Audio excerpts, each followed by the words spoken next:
आप लोग को हम बताए थे कि एक कोरोनरी आर्टरी होता है जो आयोटा से निकलता है। आयोटा से ऑक्सीजनेटेड ब्लड को किसको देता है? हार्ट को देता है। ये हम पिछला क्लास में बताए थे। लेकिन अब देखो, हार्ट में जो कार्बन डाइऑक्साइड प्रोड्यूस हो रहा है या हार्ट में जो मतलब जो गंदगी प्रोड्यूस हो रहा है उसको भी तो कोई कलेक्ट करने वाला होना चाहिए ना। तो हार्ट में जो कार्बन डाइऑक्साइड प्रोड्यूस होता है उसको हार्ट का वॉल से कौन कलेक्ट करता है? Cardiac when. और ये कार्डियक वेन वो जो ब्लड है जो कि डीऑक्सीजनेटेड ब्लड है, मतलब जिसमें कार्बन डाइऑक्साइड है, उसको किस में डाल देता है? राइट ऑरिकल में। इधर से कौन आ रहा है? वेन आ रहा है। वेन कहाँ से खून ला रहा है आपको पता है? वेन दो टाइप का है, सुपीरियर वेना कावा है, इंफीरियर वेना कावा। जो सुपीरियर वेना कावा है वो हेड से, चेस्ट से और आर्म से खून को लेके आता है राइट ऑरिकल में। और जो इंफीरियर वेना कावा है वो एब्डोमेन से और लेग से खून को लेके आता है राइट ऑरिकल में। जो हार्ट का गंदा खून है ना, मतलब गंदा खून मतलब जिस खून में कार्बन डाइऑक्साइड है, वो खून को कार्डियक वेन किस में पोर करता है? राइट ऑरिकल में। तो राइट ऑरिकल में कौन पोर कर रहा है? Cardiac vein. Collect blood from heart wall and pour into right auricle. और कोरोनरी आर्टरी जो है ना वो हार्ट को ऑक्सीजन सप्लाई कर रहा है, और कार्डियक वेन जो है वो हार्ट का कार्बन डाइऑक्साइड लेके राइट ऑरिकल में डाल रहा है। ठीक है, अभी समझ में आ रहा है? ओके। उसके अलावा यहाँ पे एक वर्ड है एंजीना पेक्टोरिसिस। एंजीना पेक्टोरिस। एंजीना पेक्टोरिस में क्या बोला है कि अगर ये जो कोरोनरी आर्टरी है ना, कोरोनरी आर्टरी का काम क्या है? हार्ट को वो ब्लड सप्लाई करना जिसमें ऑक्सीजन है। अगर सोलो कोरोनरी आर्टरी हार्ट को जो ब्लड सप्लाई कर रहा है उसमें ऑक्सीजन का क्वांटिटी बहुत कम है, समझ में आना? हार्ट को कोरोनरी आर्टरी जो ब्लड सप्लाई कर रहा है जिसमें अगर सोचो ऑक्सीजन का क्वांटिटी कम है, तो ऑक्सीजन का क्वांटिटी कम होने से क्या होगा? हर सेल को ऑक्सीजन नहीं मिलेगा, और हर सेल को ऑक्सीजन नहीं मिलेगा तो सेल ऑक्सीजन से क्या करता है? फूड को ब्रेक डाउन करता है और एनर्जी प्रोड्यूस करता है। तो हर सेल को एनर्जी नहीं मिलेगा। अगर हर सेल को एनर्जी नहीं मिलेगा तो हर सेल प्रॉपर्ली फंक्शन नहीं करेगा। तो हार्ट में क्या होगा? आपको एक तरह का पेन प्रोड्यूस होगा। तो एंजीना पेक्टोरिस क्या है? एक तरह का चेस्ट पेन है। ये चेस्ट पेन कब होता है? जब कोरोनरी आर्टरी हार्ट को सफिशिएंट ऑक्सीजन वाला ब्लड प्रोवाइड नहीं कर पाता है। समझ में आया? तो एंजीना पेक्टोरिस क्या होता है? It is a chest pain. It is a chest pain arises due to insufficient supply of blood to the heart। तो अगर हार्ट को इनसफिशिएंट खून मिलेगा, मतलब हार्ट को अगर वो जो ऑक्सीजनेटेड ब्लड सफिशिएंट नहीं मिलेगा, तो हार्ट का सेल सबको सफिशिएंट एनर्जी नहीं मिलेगा, क्योंकि ऑक्सीजन ही यूज करके ग्लूकोज को तोड़ के एनर्जी बनाया जा रहा है। तो हर सेल को अगर सफिशिएंट एनर्जी नहीं मिलेगा ना, तो सेल ठीक से फंक्शन नहीं करेगा। तो आपको एक तरह का पेन महसूस होगा अपना हार्ट में। तो उस पेन को क्या बोलते हैं? एंजीना पेक्टोरिस। और ये पेन ना सोच लो कि आप बहुत ज्यादा रनिंग कर रहे हो, एक्सेसिव एक्सरसाइज कर रहे हो। तो जब एक्सेसिव एक्सरसाइज करते हैं तो क्या होता है? हम लोग का हार्ट बीट बढ़ जाता है, और उस टाइम ना बॉडी का डिफरेंट पार्ट तक हार्ट क्या करता है? ऑक्सीजनेटेड ब्लड को जल्दी पहुंचाता है। तो उस केस में क्या होता है? हार्ट को कभी कभी खुद अपने लिए सफिशिएंट ऑक्सीजन वाला ब्लड नहीं मिलता है, तो उस टाइम भी हल्का हल्का पेन करता है। ये कोई डरने वाला सिचुएशन नहीं है, ये बता रहा है कि सफिशिएंट ब्लड नहीं मिल रहा है। मेरा बात सुनो, हार्ट का जो लोकेशन है ना वो लेफ्ट लंग्स और राइट लंग्स का बीचों बीच है। लेकिन उसका जो पॉइंटेड हिस्सा है ना हार्ट का, वो थोड़ा किसके तरफ है? थोड़ा ज्यादा लेफ्ट लंग्स के तरफ है। इसलिए नॉर्मली हम लोग को जब भी हार्ट में पेन होता है तो हम लोग हमेशा बायां साइड हाथ रख लेते हैं एक्चुअली। लेकिन हार्ट ना बायां साइड नहीं है, हार्ट सेंटर में ही है। लेकिन हार्ट का जो पॉइंटेड हिस्सा है ना वो थोड़ा किसके तरफ है? लेफ्ट के तरफ है। तो हम लोग को ऐसा लगता है कि हार्ट हमारा लेफ्ट के तरफ है, लेकिन एक्चुअली हार्ट लेफ्ट के तरफ नहीं है। और हार्ट जो है ना, ये डायफ्रागम, यहाँ पे एक डायफ्रागम होता है, ये जो पेट का हिस्सा है ना और ये चेस्ट का हिस्सा, उसको सेपरेट करता है ये। तो ये हार्ट जो रहता है डायफ्रागम से ऊपर रहता है, ये उसका लोकेशन है। तो लोकेशन कहाँ रहता है? Between left and right lungs, slightly toward the left lungs and above diaphragm, ये इसका लोकेशन है। साइज का अगर बात करें तो साइज जो होता है हमारा हार्ट का फिस्ट साइज का होता है। बहुत अच्छा लग रहा है। ये फिस्ट साइज का होता है हमारा, मतलब मुट्ठी का साइज का होता है। और अगर लंबाई और चौड़ाई का बात करें, ठीक है, अगर हम एक नॉर्मल इंसान का बात करें तो उसका हार्ट का लेंथ होता है 12 सेंटीमीटर और विड्थ होता है, चौड़ाई होता है 9 सेंटीमीटर। उसके अलावा हार्ट जो होता है ना वो डबल लेयर होता है। क्या होता है? Double layer. हार्ट जो होता है वो क्या होता है? डबल लेयर होता है। हार्ट का जो वाल होता है ना, हार्ट का जो वाल होता है, अरे हार्ट का जो वाल होता है वो क्या होता है? डबल लेयर होता है। और उस डबल लेयर को क्या बोलते हैं? पेरिकार्डियम। ये जो डबल लेयर हार्ट होता है उसको क्या बोलते हैं? पेरिकार्डियम। मतलब वो लेयर को पेरिकार्डियम। हाँ, हार्ट का जो वाल है ना वो डबल लेयर है और उसको क्या बोलते हैं? पेरिकार्डियम। और इस दोनों लेयर का बीच में एक फ्लूइड होता है, ठीक है, उस फ्लूइड का नाम है इट कंटेन कौन सा fluid? Pericardial fluid. Pericardial fluid. और ये पेरिकार्डियल फ्लूइड क्या करता है? हार्ट को ना बाहर का जो झटका उटका है ना उससे मतलब शॉक से बचाता है, ठीक है। तो ये पेरिकार्डियल फ्लूइड क्या करता है? It protect heart from mechanical shocks. झटका उटका से क्या करता है? ये बचाता है। और दूसरा चीज ये और भी एक काम करता है ये फ्लूइड। ये क्या करता है? It reduces friction between the wall.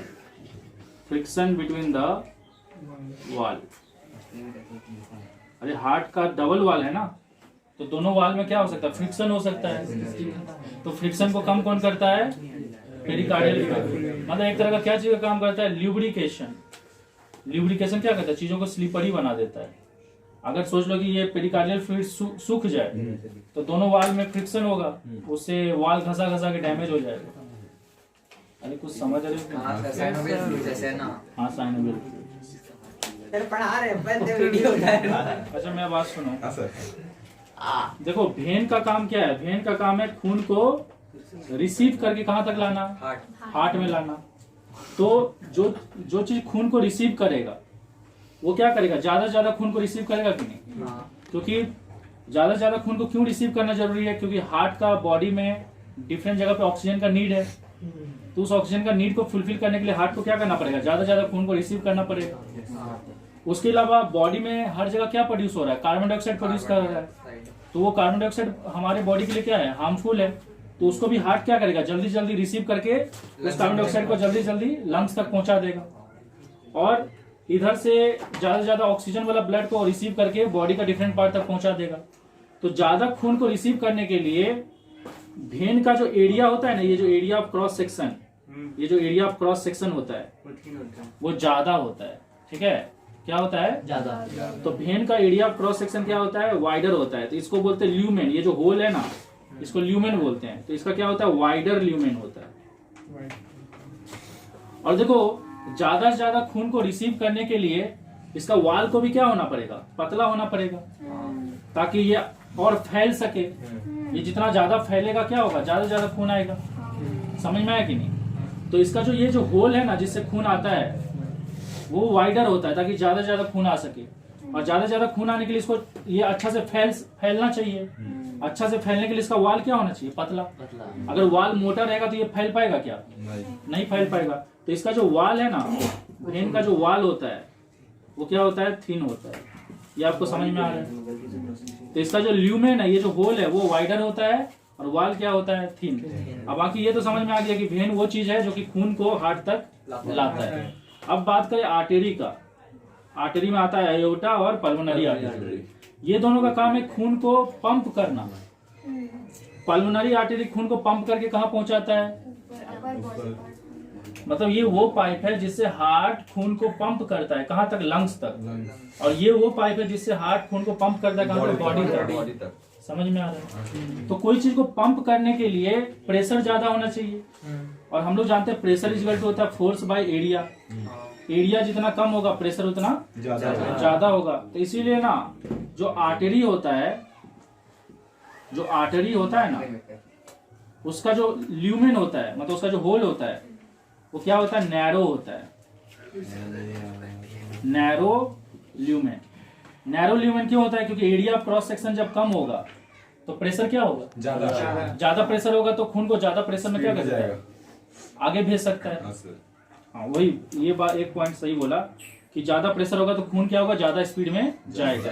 दूसरा चीज है, जब भी खून को ज्यादा प्रेशर में भेजेगा तो वाल अगर पतला होगा तो क्या होगा, फट जाएगा। तो वाल क्या होना चाहिए, मोटा होना चाहिए, इसीलिए इसका वाल क्या होता है, थिक होता है। समझ में आया? तो आर्टरी का वाल थिक होता है और उसका जो ल्यूमेन है, जो होल है जिससे खून जाता है, वो पतला होता है, ताकि ज्यादा से ज्यादा प्रेशर में खून जा सके। ये सब समझ में आया? बुक का डायग्राम देखोगे ना, ये कुछ ऐसा दिखेगा, वेन का ऐसा दिखेगा। और अगर आप आर्टरी बनाओगे तो आर्टरी कुछ ऐसा दिखेगा, उसका ल्यूमेन पतला रहता है, वाल मोटा रहता है। हमने तो बात सुनो, ऑरिकल क्योंकि खून को रिसीव करता है, खून को जब रिसीव करेगा तो उसको क्या चाहिए, फैलने के लिए और जगह चाहिए, ताकि ज्यादा से ज्यादा खून को रिसीव कर सके। इसीलिए इसका वाल क्या होता है, पतला होता है, क्योंकि वाल जितना पतला होगा उतना ज्यादा फैल पाएगा। और वेंट्रिकल क्योंकि खून को पंप करता है, धकेलता है, इसीलिए इसका वाल क्या होता है, मोटा होता है, ताकि उस प्रेशर को बर्दाश्त कर सके, नहीं तो फट जाएगा। तो ये भी याद रखना, वेंट्रिकल का वाल थिक होता है क्योंकि ब्लड को पंप करता है, और ऑरिकल का वाल क्या होता है, थिन होता है क्योंकि रिसीव कर रहा है।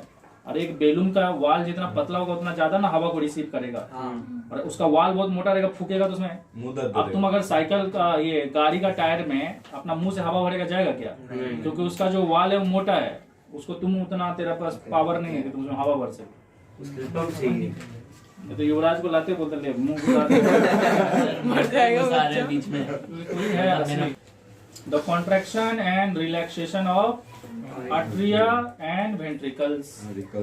जब आर्टरियम और वेंट्रिकल कॉन्ट्रैक्ट और रिलैक्स होता है तो उस चीज को, कॉन्ट्रैक्शन और रिलैक्सेशन को क्या बोलते हैं, हार्ट बीट बोलते हैं। समझ में आया?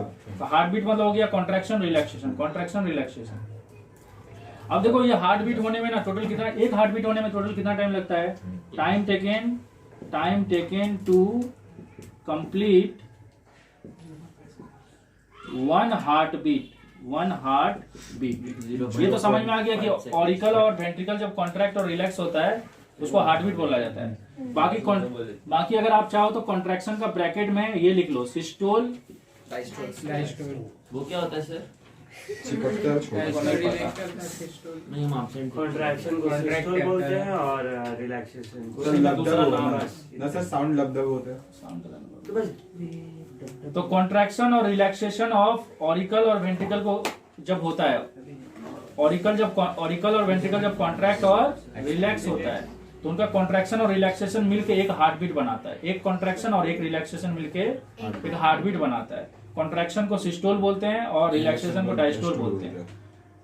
तो यहाँ पे हम बता रहे हैं कि एक हार्ट बीट होने में कितना टाइम लगता है, मतलब एक कॉन्ट्रैक्शन और एक रिलैक्सेशन होने में कितना टाइम लगता है, जिसको हार्ट बीट बोलते हैं, वो है 0.85 सेकेंड।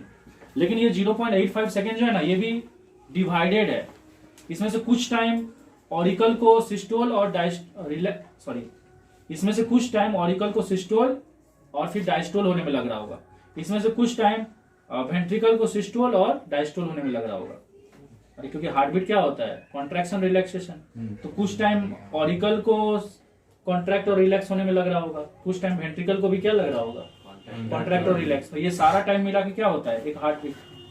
तो इसमें से किसको कितना लगता है, सिस्टोल ऑफ ऑरिकल। लिखे ना वैसा लेफ्ट और राइट दोनों। हाँ क्या हो गया, इसको आर्टरिया से क्या प्रॉब्लम है, आर्टरिया जैसा लग रहा है सर। वो आर्टरिया हो क्या आर्ट्रियम होगा?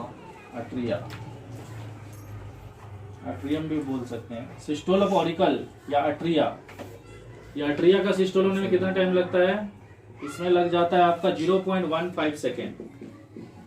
मतलब 0.15 सेकेंड के लिए जो ऑरिकल है ना वो सिस्टोल स्टेट में रहता है, चाहे वो लेफ्ट हो या राइट हो, क्योंकि लेफ्ट और राइट एक ही साथ होता है। क्योंकि आपको ऑलरेडी बताया था, इधर से जैसे खून इसमें आता है इसमें भी खून वैसे ही आता है, इसमें से खून जैसे जाता है इसमें से खून उधर जाता है, ये सारा प्रोसेस एक साथ होते रहता है। उसके बाद systole of ventricle, systole of ventricle. तो वेंट्रिकल को कॉन्ट्रैक्ट होने में कितना टाइम लगता है? 0.30 सेकेंड। मतलब ये 0.30 सेकेंड तक क्या होता है? सिस्टोल रहता है। अब देखो वेंट्रिकल ज्यादा देरी तक सिस्टोल क्यों रहता है? क्योंकि वेंट्रिकल को खून को क्या करना है? पंप करना है। अब पंप करने के लिए बहुत ज्यादा टाइम लगेगा थोड़ा, और रिसीव करने में क्या है? वो अपना मुंह खोल के रहे। अच्छा ठीक है। और ऑरिकल एंड वेंट्रिकल मिला के डायस्टोल स्टेट में कितना देरी रहता है? डायस्टोल स्टेट में कितना देरी तक रहता है? जो बचा हुआ टाइम है कितना हो गया? 0.40 सेकेंड। तो ऑरिकल और वेंट्रिकल जो है ना, दोनों मिला के डायस्टोल मतलब रिलैक्स स्टेट में कितना देरी रहता है? 0.40 सेकेंड। और ये सिस्टोल स्टेट में कितना देरी रहता है? 0.15 सेकेंड। और ये सिस्टोल स्टेट में 0.30 सेकेंड। सिस्टोल मतलब समझ में आ रहा है? कॉन्ट्रैक्शन। और ये रिलैक्स, और ये पूरा मिला के 8.5। अब यहाँ पे लिखा है कि एक एडल्ट मैन और एक एडल्ट वुमेन का हार्ट 1 मिनट में कितना बार बीट करता है? 70। तो अगर आप तो इन 1 मिनट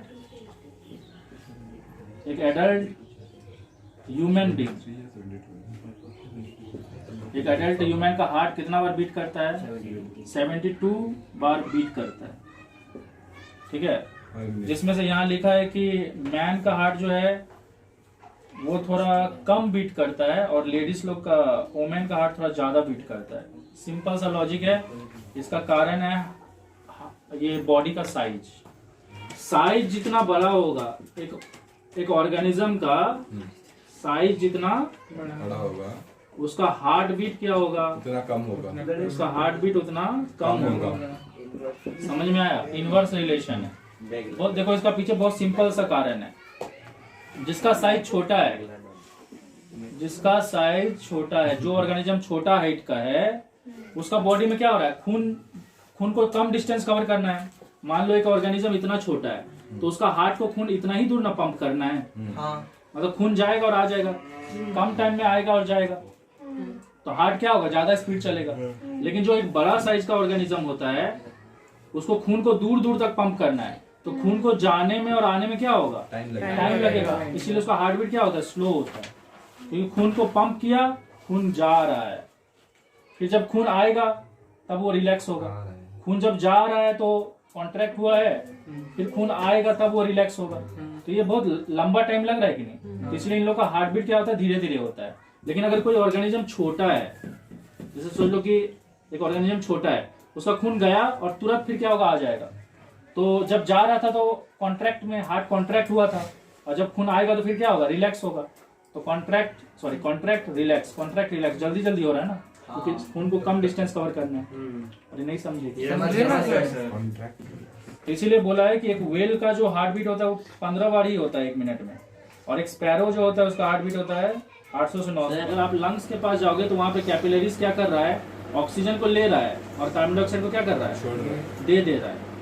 और अगर आप बॉडी के पास जाओगे तो बॉडी के पास कैपिलरीज क्या कर रहा है? कार्बन डाइऑक्साइड को दे रहा है, सॉरी कार्बन डाइऑक्साइड को ले रहा है, और ऑक्सीजन को क्या कर रहा है? दे रहा है।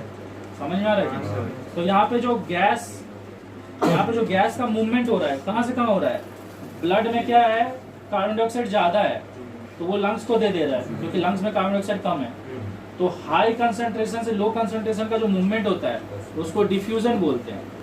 अरे ऑस्मोसिस कब बोलते हैं? जब वाटर का मूवमेंट होता है। ये तो लंग्स के पास कार्बन डाइऑक्साइड देता है और ऑक्सीजन लेता है, और बॉडी के पास कार्बन डाइऑक्साइड लेता है और ऑक्सीजन देता है। तो ये जो गैस का एक्सचेंज हो रहा है इसको डिफ्यूजन बोलते हैं। तो इनवर्ड एंड आउटवर्ड डिफ्यूजन कौन करवाता है? कैपिलरीज से।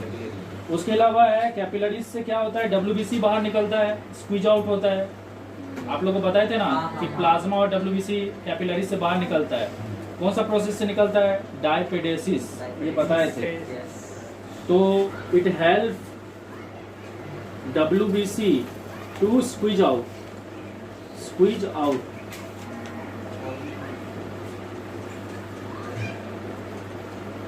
उसके अलावा ये तीसरा पॉइंट में क्या चीज में हेल्प करता है? अगर कैपिलरीज में खून का फ्लो बहुत ज्यादा है तो उस टाइम कैपिलरीज में जब खून का फ्लो ज्यादा होगा तो कैपिलरीज क्या होगा, रिलैक्स होगा, तभी ना उसमें ज्यादा से ज्यादा खून जाएगा। तो ज्यादा से ज्यादा खून जब कैपिलरीज में जाता है तो उस सिचुएशन को बोलते हैं वैसोडाइलेशन। और ये वैसोडाइलेशन सिचुएशन का एक एग्जांपल दे दिया कि जब आप धूप में जाते हो ना तो आपका चेहरा पिंक हो जाता है। अब बोलोगे ऐसा क्यों होता है, क्योंकि जब आप धूप में जाते हो ना तो आपका बॉडी का टेम्परेचर क्या हो रहा है, बढ़ रहा है। तो बॉडी का जो गर्मी है, आपका बॉडी टेम्परेचर क्या हो रहा है, बढ़ रहा है।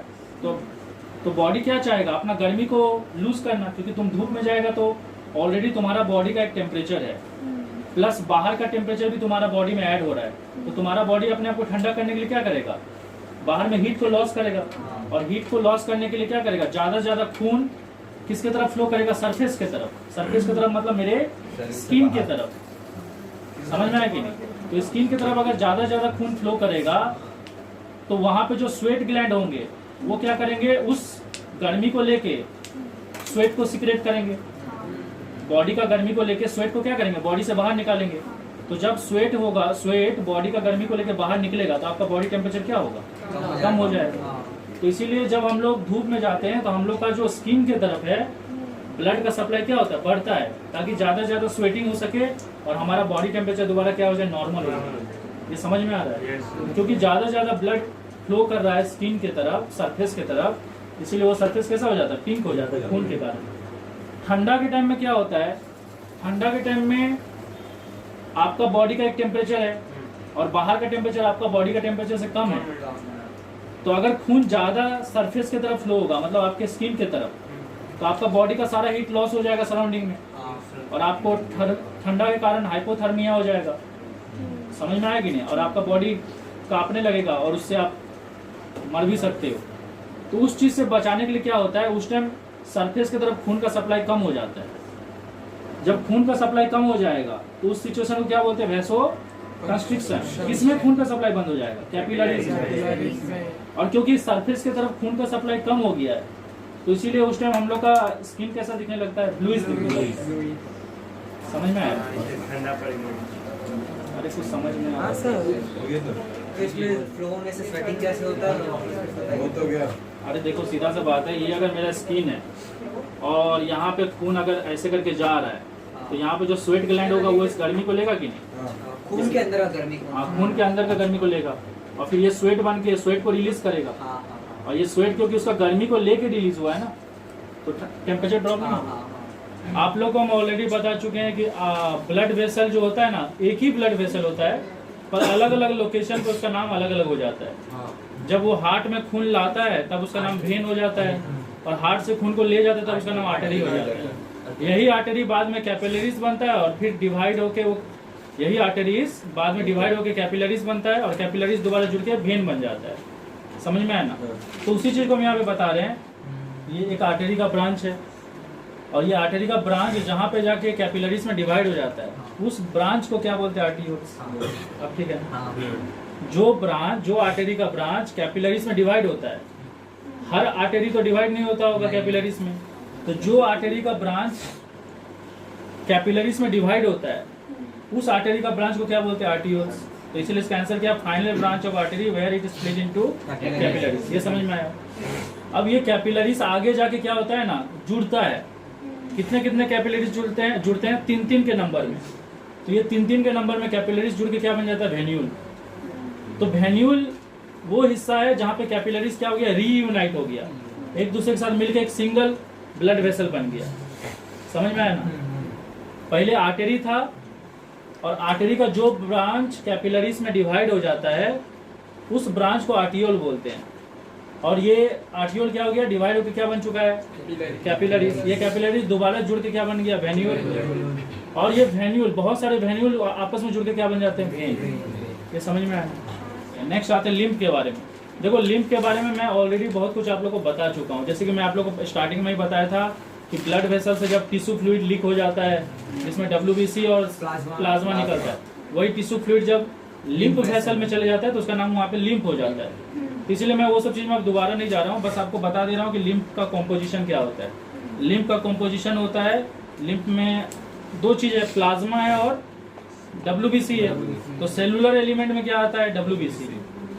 प्रोमिनेंट, देखो ज्यादातर क्वांटिटी में कौन सा डब्ल्यूबीसी होता है? लिम्फोसाइट। डब्ल्यूबीसी बहुत सारे टाइप के होते हैं, वो डब्ल्यूबीसी भी हैं यहाँ पे, लेकिन सबसे ज्यादा क्वांटिटी में कौन है? लिम्फोसाइट।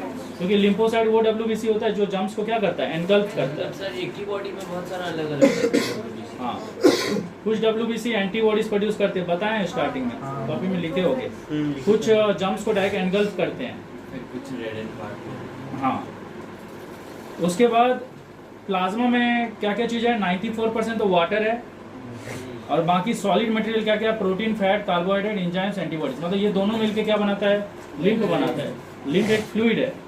ये फ्लूइड पहले क्या था? टिश्यू फ्लूइड था।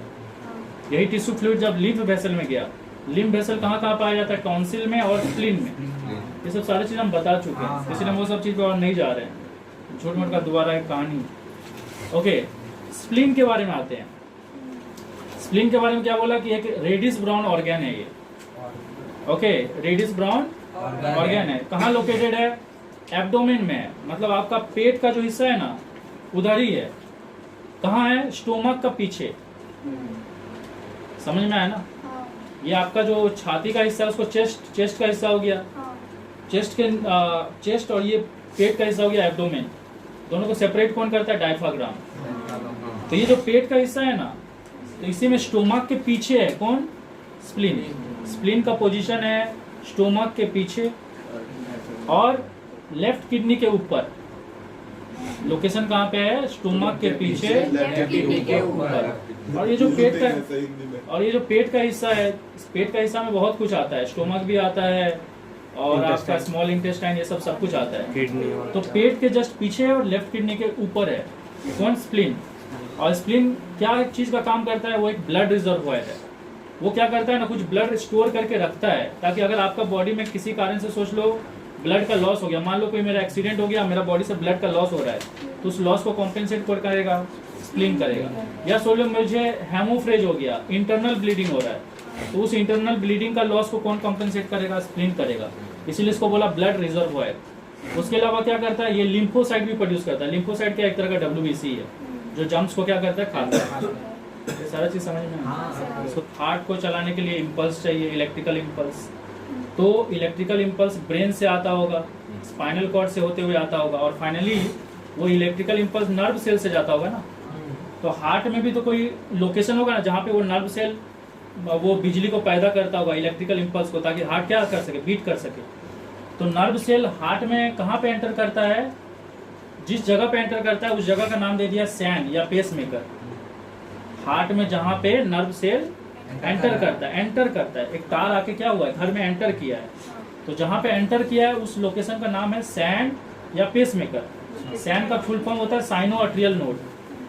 और यहाँ से हार्ट बीट स्टार्ट होता है। जैसे सोच लो घर में एक बिजली का तार आया, तो पहले घर का मेन स्विच में आएगा, और मेन स्विच स्टार्ट करोगे तो सबको बिजली मिलेगा ना।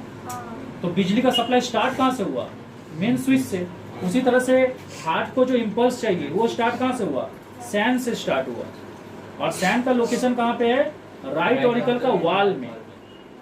जो नर्व सेल आ रहा है ना, वो हार्ट में एंटर कहाँ से कर रहा है?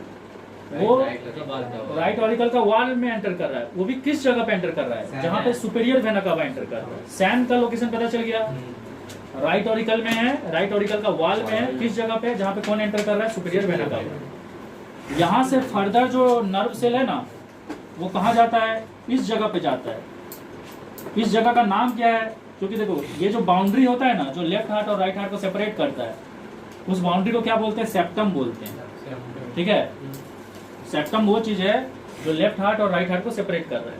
लेकिन सेप्टम का जो इतना हिस्सा है ना, वो किसको किसको सेपरेट कर रहा है? लेफ्ट ऑरिकल और राइट ऑरिकल को। इसलिए इस सेप्टम का नाम है इंटर ऑरिकुलर सेप्टम। समझ में आया? तो इंटर ऑरिकुलर सेप्टम जो है ना, उसी जगह पे कौन है? एक दूसरा ये नर्व सेल ना यहाँ पे आके एक दूसरा नर्व सेल से कनेक्ट होता है। ये दूसरा नर्व सेल का नाम क्या है? एवियन।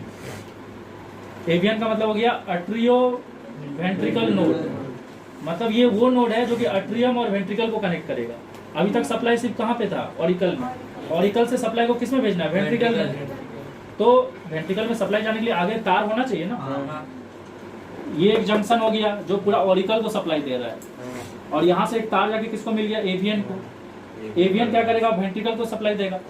और वेंट्रिकल को सप्लाई कैसे देगा, तो वेंट्रिकल को सप्लाई देता है, उससे एवियन से जो तार निकलता है उसका नाम है बंडल ऑफ हिस।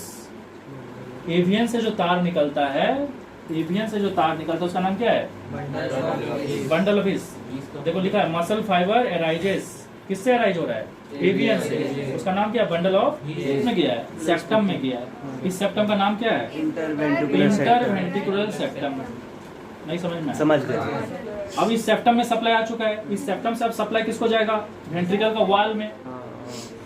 तो वेंट्रिकल का वॉल में जाने के लिए यहाँ से भी तार निकलेगा जो इसमें जाएगा और इसमें आएगा। समझ में आया कि नहीं? तो इस ये जो बंडल ऑफ हिस से जो तार निकलता है ना, उस तार का नाम है पुरकिंज फाइबर। कुछ टॉपिक सब छूट गया था जो बता दे रहे हैं। पहला चीज देखो, ये लेफ्ट ऑरिकल, ये right auricle, left ventricle, right ventricle. हम लोग जानते हैं कि वेंट्रिकल क्या करता है, आर्टरी में ब्लड को पंप करता है। राइट वेंट्रिकल पल्मोनरी आर्टरी में ब्लड को पंप करता है, और लेफ्ट वेंट्रिकल आयोटा नाम का आर्टरी में ब्लड को पंप करता है। ये ब्लड कैपिलरी से होते हुए बॉडी तक जाता है, और ये ब्लड कैपिलरी से होते हुए लंग्स तक जाता है। तो देखो, जब लेफ्ट वेंट्रिकल सिस्टोल होगा, सिस्टोल होगा मतलब क्या करेगा, कॉन्ट्रैक्ट होगा, तो यहाँ का ब्लड किसमें एंटर करेगा, इसमें एंटर करेगा। तो जब ये सिस्टोल होता है, कौन, लेफ्ट वेंट्रिकल, तो ब्लड किसमें आता है, आयोटा में। और उसी तरह से राइट वेंट्रिकल जब सिस्टोल होता है तो ब्लड किसमें आता है, पल्मोनरी आर्टरी। तो जब ये सिस्टोल होगा तो ब्लड इसमें प्रेशर से आएगा ना, समझ में आ रहा है कि नहीं? तो इसके कारण क्या होगा, ये एक्सपेंड होगा। समझ में आ रहा है? और उसी तरह से जब जब जब ब्लड इसमें से इसमें आते रहेगा, किसमें से, लेफ्ट ऑरिकल से लेफ्ट वेंट्रिकल में, या ब्लड आते रहेगा राइट ऑरिकल से राइट वेंट्रिकल में, तब तक ये और ये क्या रहेगा, रिलैक्स रहेगा। तो ये जो आर्टरी है ना, आर्टरी का जो एक्सपेंशन और कॉन्ट्रैक्शन हो रहा है, आर्टरी एक्सपेंड कब होगा, जब वेंट्रिकल से ब्लड उसमें आएगा। और जब तक वेंट्रिकल से उसमें ब्लड नहीं आएगा, वेंट्रिकल से इसमें ब्लड कब तक नहीं आएगा, जब तक ब्लड इसमें से इसमें आ रहा है। समझ में आ रहा है ना? तो इसका जो एक्सपेंशन और कॉन्ट्रैक्शन हो रहा है ना, उसी को क्या बोलते हैं, पल्स बोलते हैं। तो पल्स क्या होता है, the alternate expansion and contraction of artery. तो आर्टरी कॉन्ट्रैक्शन और एक्सपेंशन कब होगा, जब वेंट्रिकल सिस्टोल होगा। वेंट्रिकल सिस्टोल होगा तो ब्लड इसमें आएगा तो ये एक्सपेंड हो जाएगा। और जब वेंट्रिकल सिस्टोल नहीं रहेगा, डायस्टोल स्टेट में रहेगा, तो ये रिलैक्स हो जाएगा। अरे समझ में आ रहा है कि नहीं? और इस पल्स को आप कहाँ पे फील कर सकते हो, रिस्ट में फील कर सकते हो, यहाँ पे इस जगह पे फील कर सकते हो।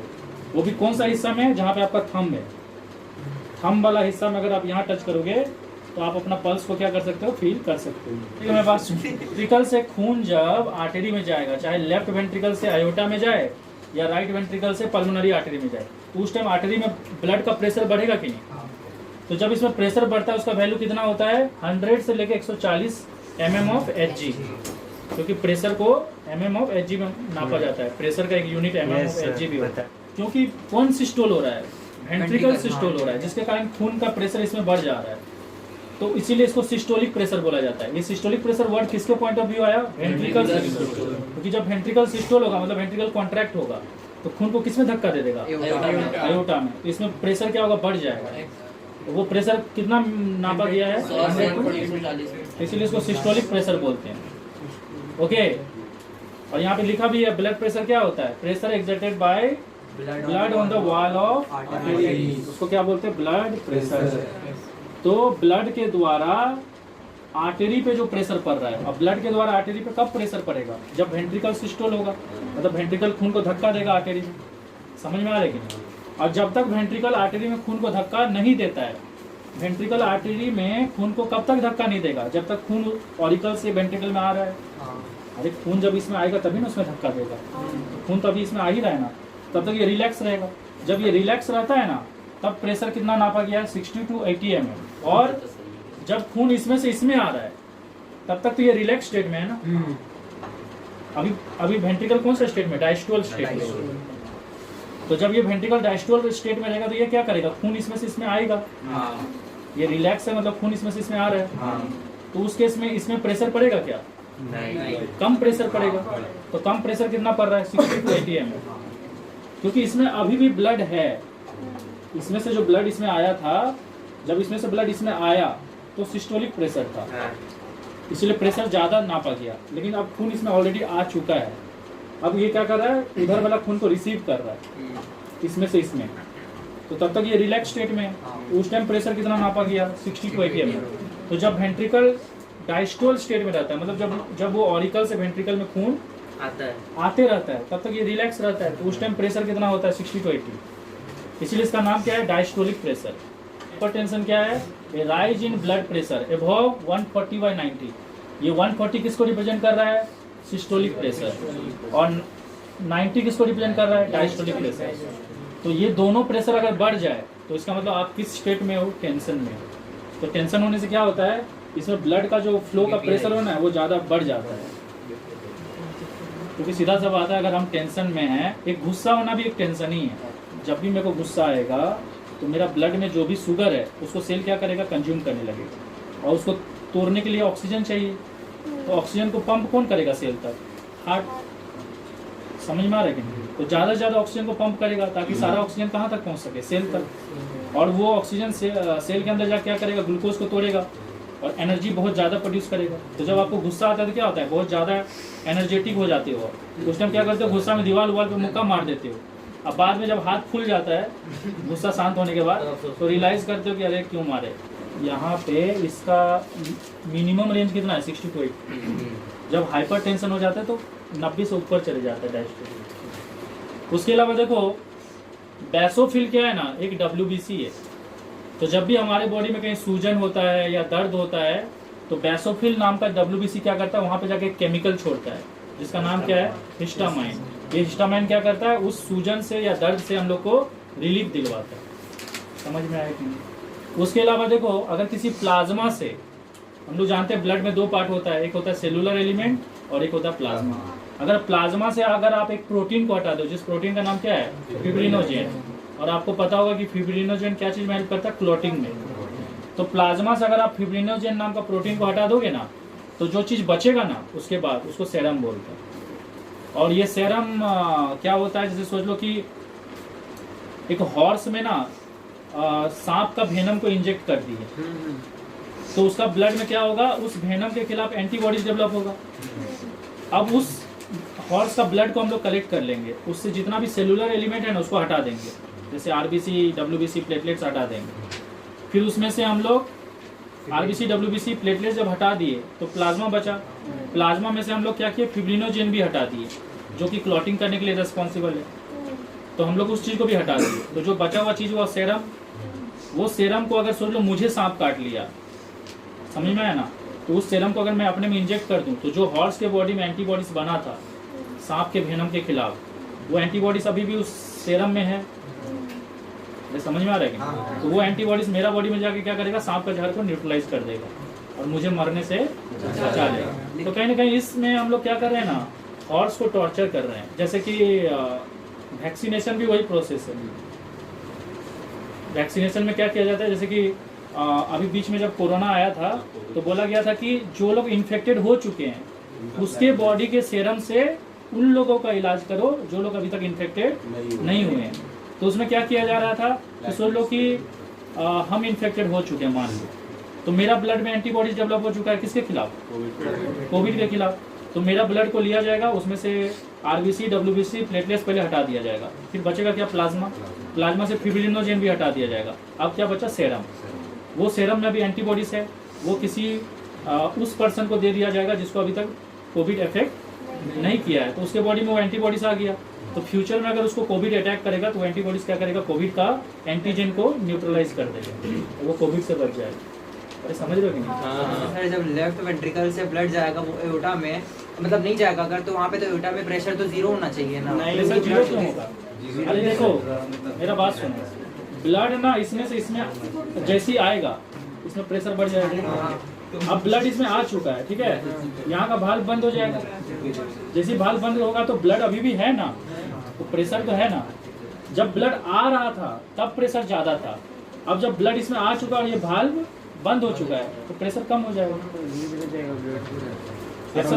ऐसा थोड़ी हो जाएगा, ब्लड का गायब भी हो जाएगा, उसमें सूख जाएगा।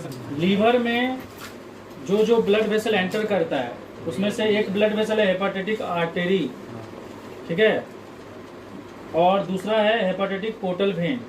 ये हेपाटाइटिक पोर्टल वेन कहाँ से आता है? ये स्टोमक और इंटेस्टाइन से आता है। और ये क्या करता है? ये हेपाटाइटिक पोर्टल वेन जो है ना, ब्लड में जो एक्सेस शुगर होता है, क्या होता है ब्लड में? एक्सेस शुगर, उसको लीवर तक लाता है और किस फॉर्म में स्टोर कर देता है? In the form of glycogen. Liver का सेल को भी जिंदा रहने के लिए ऑक्सीजन चाहिए कि नहीं, न्यूट्रिशन चाहिए कि नहीं? तो वो सब न्यूट्रिशन कौन सप्लाई करता है? हेपाटाइटिक आर्टरी, डायरेक्ट ब्लड वेसल है जो कि लीवर को क्या प्रोवाइड करेगा? Necessary nutrition. और स्टोमक और इंटेस्टाइन से भी एक हेपाटाइटिक पोर्टल वेन आया है जो कि एक्स्ट्रा जो ग्लूकोज रहता है ना, उसको ग्लाइकोजन फॉर्म में स्टोर कर देता है, ताकि फ्यूचर में अगर ग्लूकोज का जरूरत पड़ेगा तो ग्लाइकोजन दोबारा रिलीज हो जाएगा। किसके थ्रू रिलीज होगा? हेपाटाइटिक पोर्टल वेन के थ्रू। समझ में आया? बाकी इसमें जो भी गंदगी उनकी प्रोड्यूस होगा वो भी किसके थ्रू जाएगा? हेपाटाइटिक वेन के थ्रू। तो जो ब्लड वेसल एंटर करता है उसका नाम है हेपाटाइटिक आर्टरी और हेपाटाइटिक पोर्टल वेन। इन दोनों में फर्क क्या समझ में आ रहा है? हाँ। ये डायरेक्ट एक ब्लड वेसल है जो डायरेक्टली इसमें एंटर करता है, लेकिन ये वाला ब्लड वेसल स्टोमक और इंटेस्टाइन से इसमें आया है, तो ये फर्क है। और ये तो हेपाटाइटिक वेन है जो इससे, जो ब्लड वेसल इससे निकल रहा है। उसी तरह से किडनी में जो ब्लड वेसल एंटर करता है उसका नाम होता है रेनल आर्टरी। ये किडनी में क्या क्या लेके आता है? यूरिया, यूरिक एसिड, ये सब लेके आता है, ठीक है, जो हमारे बॉडी के लिए क्या है? हार्मफुल है। ये सब चीज़ क्या होता है? किडनी में फिल्टर आउट हो जाता है, और एक बार फिल्टर आउट हो जाएगा तो कौन सा ब्लड पास होगा? Filter blood. इधर से गंदा ब्लड आ रहा है, उसमें से गंदगी किडनी में चले जा रहा है, और बाकी साफ ब्लड मतलब फिल्टर ब्लड कहाँ चले जा रहा है? आगे चले जा रहा है।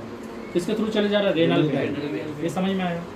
यहाँ पे एक एक्स्ट्रा चीज लिखे हैं, कैपिलरीज का डायमीटर कितना होता है? 8 माइक्रोमीटर, मतलब 8 × 10⁻⁶। मतलब 8 मीटर को अगर आप 10 लाख टुकड़ा करोगे तो एक टुकड़ा का वैल्यू एक कैपिलरीज का डायमीटर के बराबर होगा। जो ट्राइकस्पिड वाल्व है, इसका नाम ट्राइकस्पिड वाल्व भी क्यों है? क्योंकि इसमें ना 3 तो ट्राइंगुलर लीफ लाइक स्ट्रक्चर होता है। ये जो एक सिंगल वाल्व है ना, मैं एक सिंगल वाल्व का बात कर रहा हूँ, तो ये जो ट्राइकस्पिड वाल्व है इसका नाम ट्राइकस्पिड ही क्यों है? क्योंकि ये ना 3 तो लीफ लाइक स्ट्रक्चर से बना हुआ है, ट्राइंगुलर लीफ लाइक स्ट्रक्चर से, जिसको क्या बोलते हैं? फ्लैप। और ये तीनों फ्लैप ना एपेक्स मतलब ये कॉर्नर पे आके क्या एक दूसरे से जुड़ा हुआ है। और इसको जोड़ता कौन है? इसको जोड़ता है कोडे टेंडिने। ये कोडे टेंडिने कहाँ से आया? ये कोडे टेंडिने वेंट्रिकल का वॉल से आया है, जो इन तीनों को क्या करता है? पकड़ के रखता है। समझ में आया? क्योंकि यहाँ पे 3 तो फ्लैप है, इसीलिए इसका नाम क्या है? ट्राइकस्पिड। उसी तरह से क्या होता है? एक बाइकप्सिड वाल्व होता है। तो बाइकप्सिड में क्या होता है? उसमें भी ट्रायंगुलर लीफ लाइक स्ट्रक्चर ही होता है, लेकिन 2 होता है, बाकी सब चीज सेम ही है। बाइकस्पिड रहता है लेफ्ट ऑरिकल और लेफ्ट वेंट्रिकल के बीच में, और ट्राइकस्पिड रहता है राइट ऑरिकल और राइट वेंट्रिकल। ये ऐसे है ना, समझ में आया? तो ये ये राइट ऑरिकल है और ये राइट वेंट्रिकल है।